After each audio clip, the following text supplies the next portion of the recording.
Sir తీయండి sir.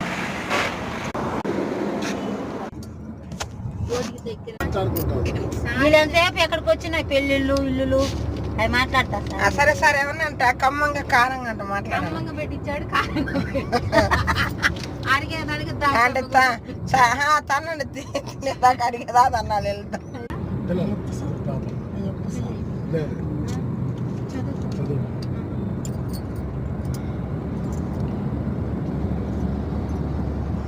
ఆయన పలకట్లేదు మా ఆయన, అందుకని నేను కూడా